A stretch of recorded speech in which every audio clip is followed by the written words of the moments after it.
Supplementary voter তালিকা প্রকাশ পেয়েছে। মধ্যরাতে সাপ্লিমেন্টারি ভোটার তালিকা প্রকাশ পাওয়ার পর থেকে বড়সড় বিতর্ক তৈরি হচ্ছে।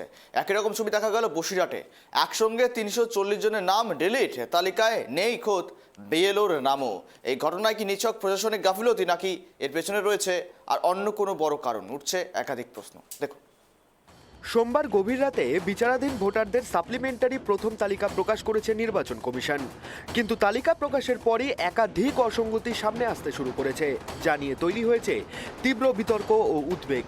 সোমবার রাতে তালিকা প্রকাশের পর উত্তর ২৪ পরগনার বসিরহাট উত্তর বিধানসভার ৫ নম্বর পার্টে এক চাঞ্চল্যকর তথ্য সামনে আসে। সেখানে মোট ৩৪০ জন ভোটারের আবেদন বিচারাধীন ছিল, কিন্তু প্রকাশিত সাপ্লিমেন্টারি তালিকা অনুযায়ী এই ৩৪০ জনের প্রত্যেকের নামই ডিলিট করে দেওয়া হয়েছে। এমনকি আরও বিস্ময়কর বিষয় হলো, ওই পার্টের দায়িত্বপ্রাপ্ত বুথ লেভেল অফিসার বা বিএলও মোহাম্মদ সফিউল আলমের নামও তালিকা থেকে বাদ পড়েছে। মানে আমি নিজের হাতে নিজের ফর্মটা, এমনকি সমস্ত ভোটারদেরই ফর্মটা ফিল আপ করেছি, তা সত্ত্বেও সমস্তটাই যারা আন্ডার অ্যাডমিনিস্ট্রেশনে ছিল প্রত্যেকেই আপাতত ডিলিটের লিস্টে চলে গেছে। কতজন? ৩৪০ জন সংখ্যাটা। কি বলবেন, আপনি একজন বিএলও?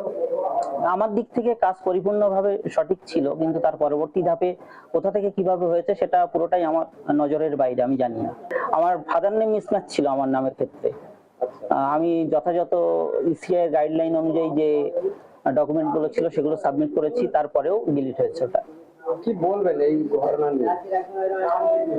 যতটা আমার মনে হচ্ছে উদ্দেশ্য প্রণোদিত ভাবে কিছু একটা ঘটনা ঘটেছে, নইলে এতগুলো নাম একটাও সঠিক হলো না, সবটাই ডিলিট হলো। রহস্যটা কেউই উদ্ধার করতে পারছে না, কোথা থেকে কিভাবে হয়েছে।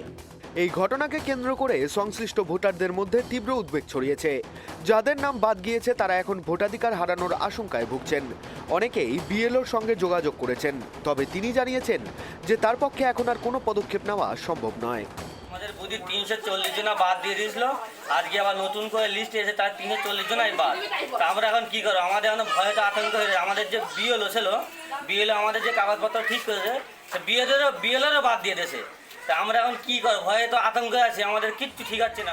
অভিযোগ উঠেছে বিষয়টি সংশ্লিষ্ট ইআরও ও এইআরওদের জানানো হলেও তারা বিষয়টিকে গুরুত্ব দিচ্ছেন না, বরং ট্রাইব্যুনালে আবেদন করার পরামর্শ দেওয়া হচ্ছে।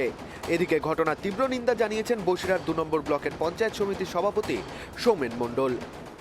কিন্তু বিচার ব্যবস্থার প্রতি আমার সম্পূর্ণ আস্থা, ভরসা, বিশ্বাস আছে, কিন্তু বিজেপির চক্রান্তে নির্বাচন কমিশনের প্ররোচনায় আজকের সাধারণ মানুষ, বাংলার মানুষ বঞ্চিত হচ্ছে। আমার বসিরহাট ২ নম্বর ব্লকের মানুষ বঞ্চিত হচ্ছে, এবং এই বেগমপুর বিবিপুর গ্রাম পঞ্চায়েতের ৫ নম্বর বুথের যে ৩৮০ জন মানুষ, এরা প্রত্যেকেই ভারতীয় নাগরিক, বৈধ ভারতীয় নাগরিক।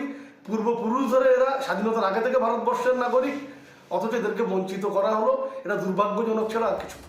নির্বাচন কমিশনের পক্ষ থেকে জানানো হয়েছে, যাদের নাম তালিকা থেকে বাদ পড়েছে তাদের আতঙ্কিত হওয়ার কোনো কারণ নেই।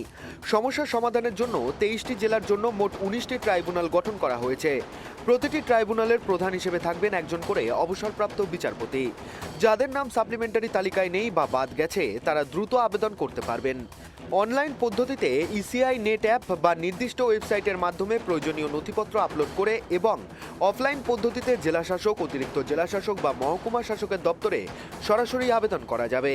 সোমবার তালিকা প্রকাশিত হলেও ট্রাইব্যুনালে আবেদন প্রক্রিয়া মঙ্গলবার নয়, সম্ভবত বুধবার থেকে শুরু হতে পারে বলে প্রশাসনিক সূত্রের খবর।